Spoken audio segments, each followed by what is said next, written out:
Lo hemos hecho y lo vamos a seguir haciendo, señorías.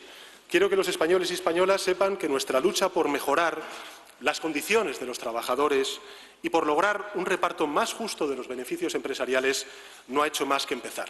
De hecho, les anuncio que vamos a aprobar una nueva subida del salario mínimo interprofesional del 8% para llegar a los 1.080 euros, tal y como hemos acordado con los sindicatos.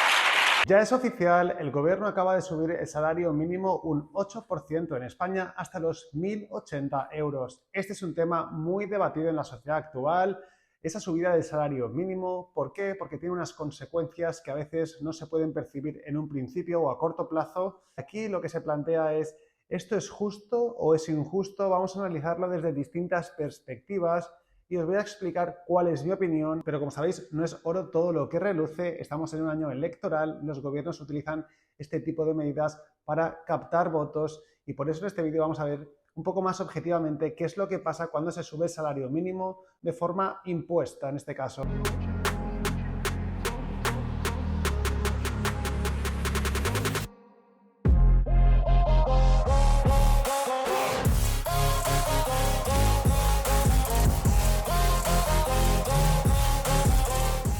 Lo primero que debemos saber es que aquellas personas que van a cobrar esos 80 euros más brutos no son los principales beneficiados de todo esto. Y esto se explica porque la economía tiene un principio fundamental y es que el dinero sí que se puede crear de la nada, pero la riqueza no. Es decir, cuando a alguien le suben el sueldo o el salario mínimo simplemente por decreto, digamos, no va a suponer a medio y largo plazo un bienestar futuro que sea notable o que pueda percibir de forma notoria. ¿Por qué? Porque al final la vida se ajusta, los precios se ajustan a la nueva realidad. Por eso, por ejemplo, para un empresario, ya sea más grande o pequeño, esa subida de costes que para él va a tener el emplear a alguien por más precio o por un mayor coste, lo va a tener que repercutir. Probablemente asuma lo que pueda y repercuta el resto y va a depender un poco en función de qué sector se encuentra. Si es un sector que pueda aguantar las subidas de precio, intentará trasladarlo todo y si no puede, se tendrá que comer una parte de ese coste, con lo cual ya empieza el primer problema, ¿no? Aquellas empresas que no sean capaces de trasladar costes van a sufrir en el corto y sobre todo en el medio y largo plazo. También hay que tener en cuenta que no todas las empresas son iguales. Aunque la gran mayoría de multinacionales no pagan salarios mínimos, esto realmente afecta a las empresas más pequeñas que quizás están en sectores más débiles. Muchas de ellas no pueden pagar esos incrementos. Tened en cuenta que también ha habido un incremento en la cuota de autónomos, por ejemplo, con lo cual, si sumas un 8% de coste salarial, que realmente es más, porque a las empresas les cuesta mucho más emplear que lo que recibe, digamos, el asalariado, y además a ello le sumas otros costes como la inflación en alimentos o en otros tipos o en suministros, realmente las cosas se complican más. No hay que perder de vista que una empresa está compuesta por personas y el dueño es una persona que soporta costes también de toda la economía. Con lo cual, esto es algo que muchas veces se pasa por alto y por eso es bastante complicado para muchas personas aguantar esto. Por eso, otro de los problemas que va a haber seguramente en ciertos sectores, se va a paralizar algo la contratación. En algunos sectores donde se pueda, se va a intentar hacer uso de la tecnología y emplear a menos gente, y esto es normal. Tened en cuenta que al final a una empresa, sea pequeña o grande, le tienen que salir los números y no pueden subir precios indefinidamente sin tener consecuencias o pérdida de mercado. Por eso en ocasiones van a intentar tirar mano de ciertas soluciones como pueden ser nuevas tecnologías y contratar menos. Además, creo que esta medida incrementará seguramente también el trabajo en negro porque mucha gente no es rentable, es decir, mucha gente no aporta el valor, no porque no lo valgan, sino porque a lo mejor el servicio es de poco valor añadido.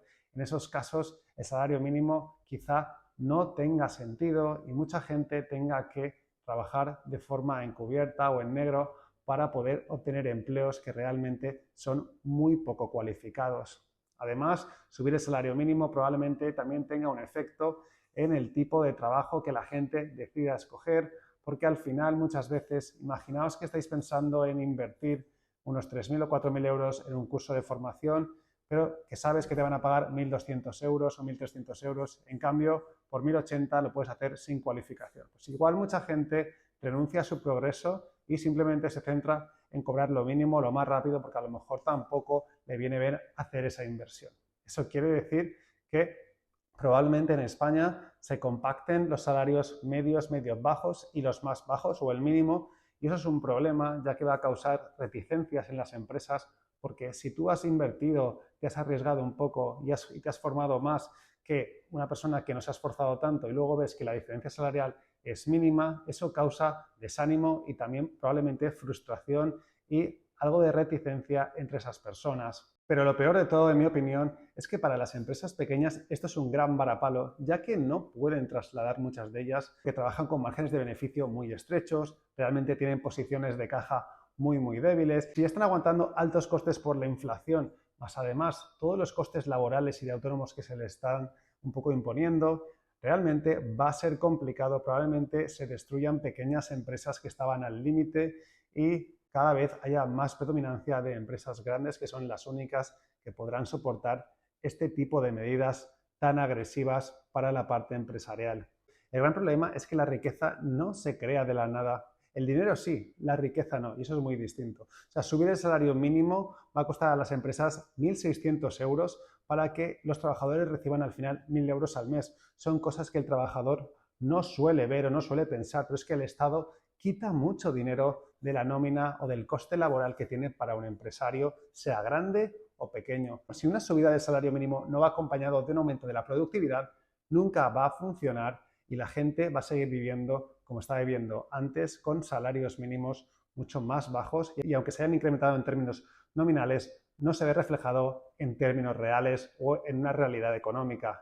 Lo que quiero decir es que la subida del salario mínimo puede tener consecuencias positivas a corto plazo. Creo que son bastante populares y populistas, independientemente del gobierno. Creo que el salario mínimo en España seguirá subiendo porque es una solución parche, pero no es la solución a tener, desde luego, una mejor calidad de vida. Y es importante, yo creo, tener en cuenta todas las variables a medio y largo plazo y tener un poco un consenso para llegar al mejor acuerdo entre la patronal, el gobierno y los sindicatos, porque al final es una decisión compleja y si se actúa mal y de forma unilateral puede traer consecuencias bastante malas para el empleo.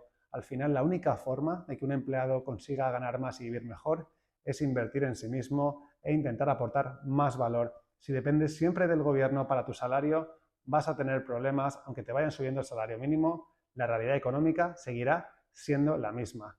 Obviamente, si el salario mínimo se sigue utilizando con fines electoralistas y partidistas, como lleva siendo el caso durante décadas, el país será cada vez menos productivo.